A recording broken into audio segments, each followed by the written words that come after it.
Hey folks, I'm up here in the UTEP weight room talking with Jonny Moore.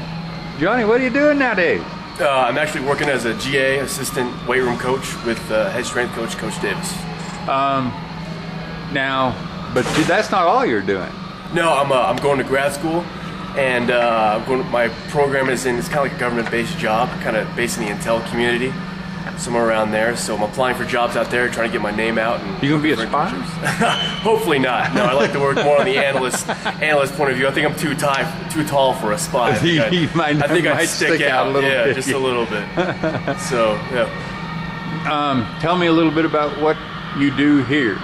Well, as a assistant strength coach, what I do is I work with all the sports teams here at UTEP, and I pretty much assist all their coaches in their workouts for the year.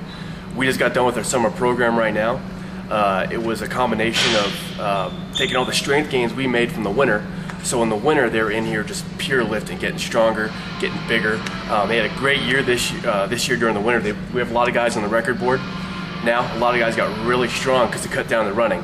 So they got a lot bigger, a lot of them were overweight, but they were stronger. So now we just got done with our summer portion. And our summer portion is a combination. They want to take those strength gains they made in the winter, now they want to apply them on the football field.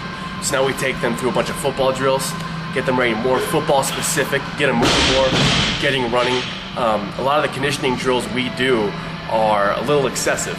And that's so after you get done on a squat day, you don't want to do it anymore, you don't know what you can do. A lot of it is confidence based. So you get done with the big squat day, and you got to go down to the field and you got to run 16 110s. And that's more of a mental thing than anything. You know, it's getting over that hump and getting stronger and realizing that you can do those things, so that when you can do those things in a controlled atmosphere, which we're trying to imitate in here, we're trying to imitate a game, we're trying to imitate all the things you do in a game just in here. So when you get on the field and you're down by a touchdown, you know, it's fourth quarter or something, you need to come back, you can come back to the time you're in the weight room. You thought, wait a minute, I've done that before, I can do this now. It's a big confidence booster. I love that. I love that because let's face it, for the most part, physically, everybody's pretty much the same. Yeah. When it comes down to it, everybody's got a weight room. Everybody's out there working with the weight, but it's in the crunch time. Yep. When it's a mental game at that point more than anything else, isn't it? It's a mental game. My sophomore year, we had a coach come here as a GA from USC, and he showed us all the maxes from those USC players. And I was looking on the list, and I was looking at the tight ends. It's my sophomore year. I was like, wait a minute, I've squat more than that guy. That guy's in the NFL.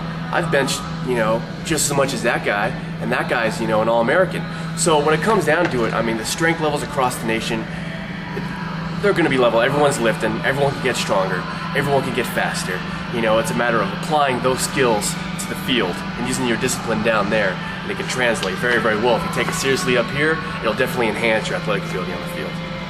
To me, it seems to me that confidence that you can beat the other guy is about 90% of it. That is very true. That's why those guys from those BCS schools, a lot of times, they come in knowing. Yep. They don't know anything that anybody else doesn't know. Yep. But they come in knowing that they must be better. Definitely. A coach said it to me one time. How did he phrase it? He phrased it pretty much as if you go into a fight willing to die, the guy who's got that mentality is more likely going to win. More often than not. He'll scare the other guy. Yeah, that's something that I've always really taken to heart, especially when I was on the football field. That you're gonna for example, you're gonna miss 100% of the chances you don't take.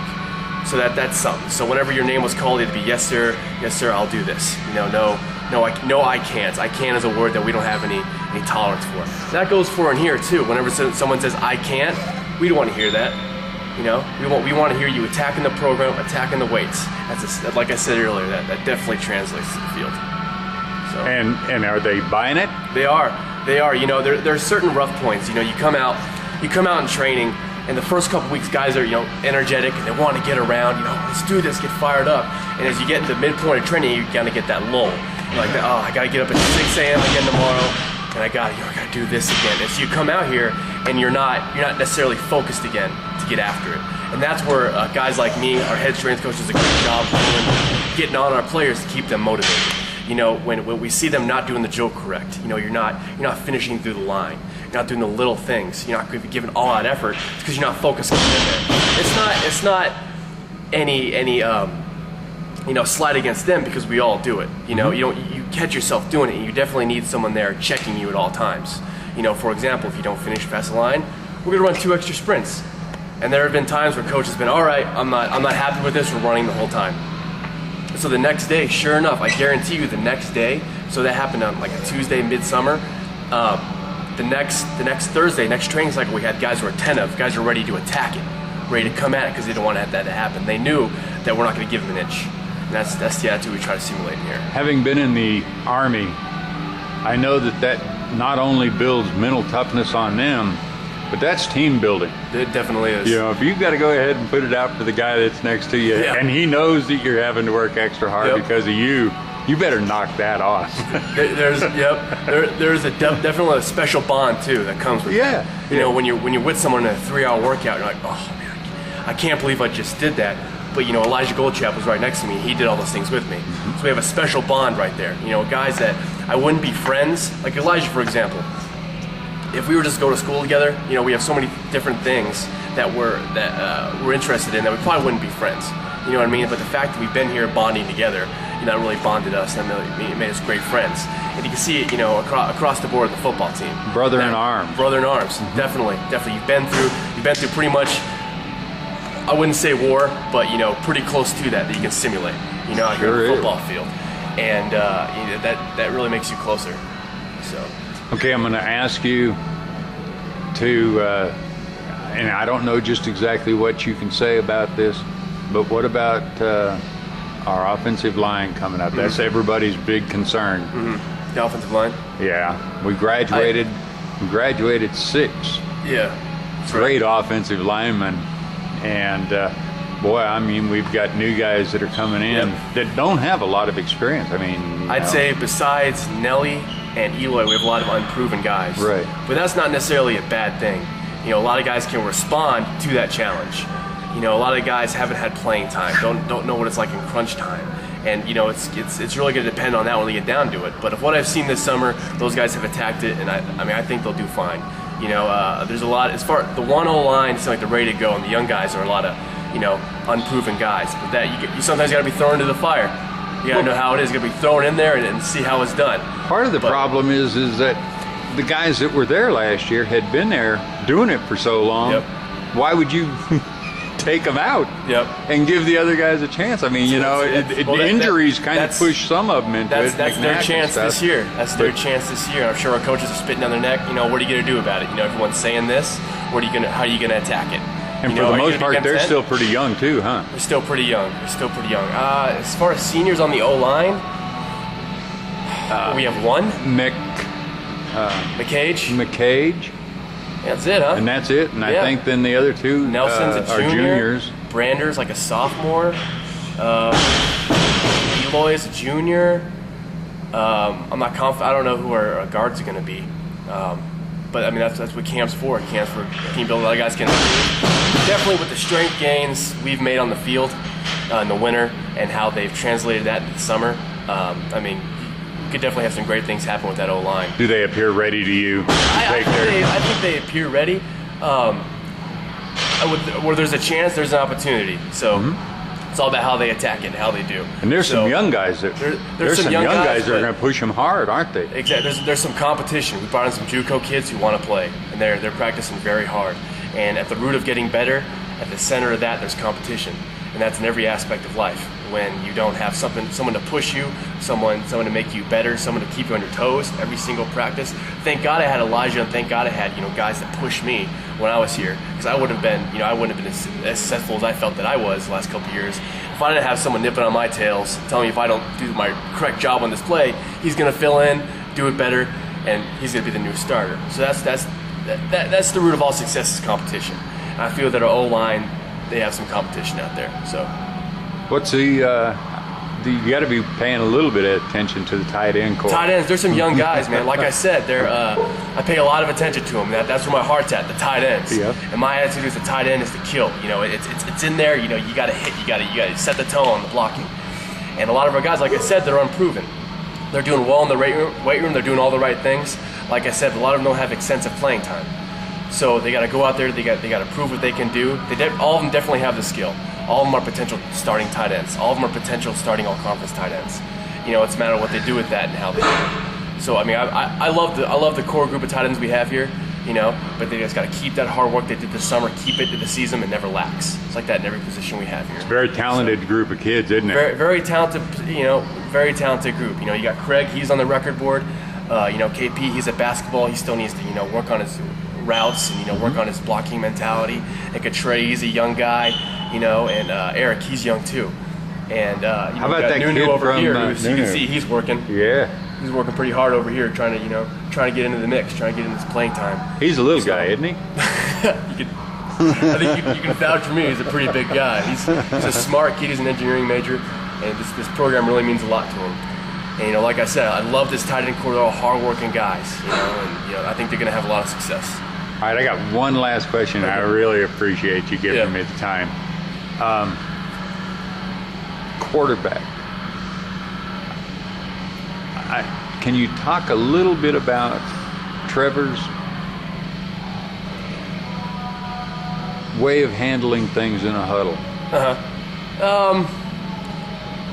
Trevor was a great quarterback. He had a rocket for an arm, and he started every huddle like, "Hey guys, we're going to score right here. Let's go." Trying to relax it a little bit. Things were chaotic. He always said, "Hey, let's settle down. Let's do it this way." And more often than that, we made a big play, especially in offense, which has obviously been the strong part of our team for the past 5 years here. So, I mean, he pretty much set the tone in the huddle. I mean, let us know what was going on. Be quiet, I'm talking kind of attitude. So. Excellent. That's kind of what I had people kind of wondering about what his style is like. Yeah. And I've always wondered that myself. Yeah. He was pretty calm. He was a pretty calm guy. He was never chaotic. He was never overly vocal. In the huddle, "Hey, let's get this done. Let's do this right now." But he kind of led by strength of will or something, didn't he? Yeah, I mean, he played with a bummed up ankle all last year and the year before that too. So we had all these guys playing with injuries and doing stuff like that. So he was a lead by example kind of guy. Have you had a chance to go ahead and get to? I know I said one more question. I'm scratching it. I'm cheating it.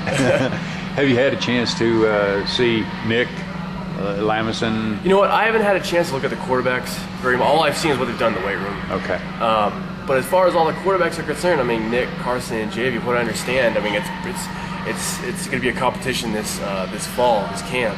I mean, Nick Lameson's got a great work ethic. He says all the right things, does all the right things. And when we do conditioning drills, we split them up.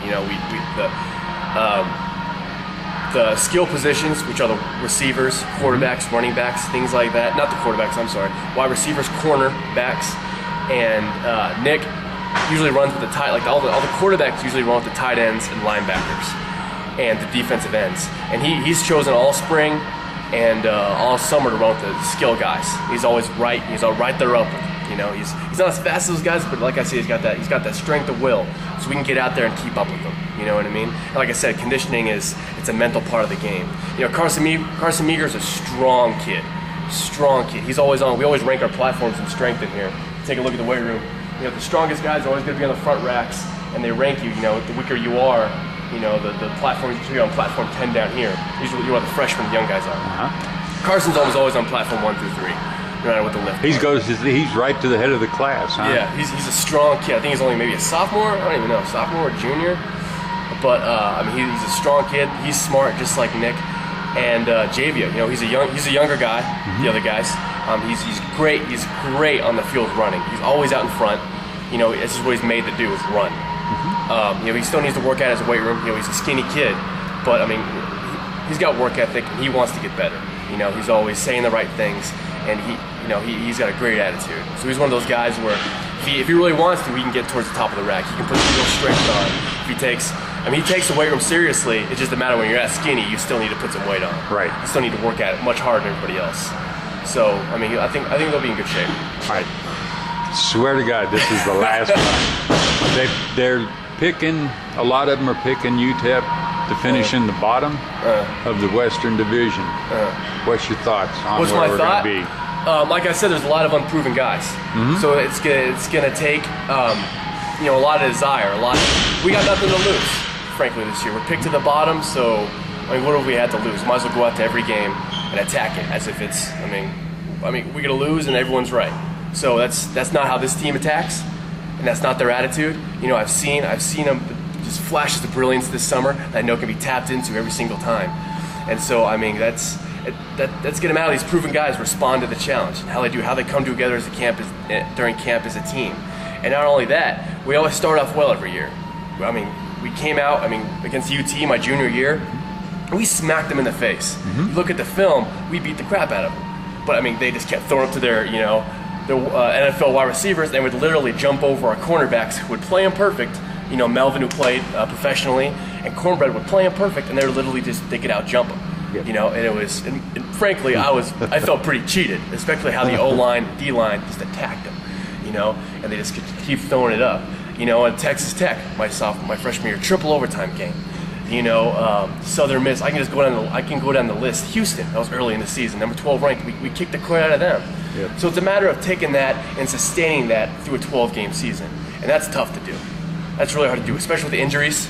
Like I said, a lot of unproven guys on the O-line. Last year we were down to our 4th-string center. So it's not a matter of if they can stay healthy, it's a matter of when. I mean, guys are going to get banged up. That's just the way it is. I mean, football, if you're not injured, you're not playing the game correctly.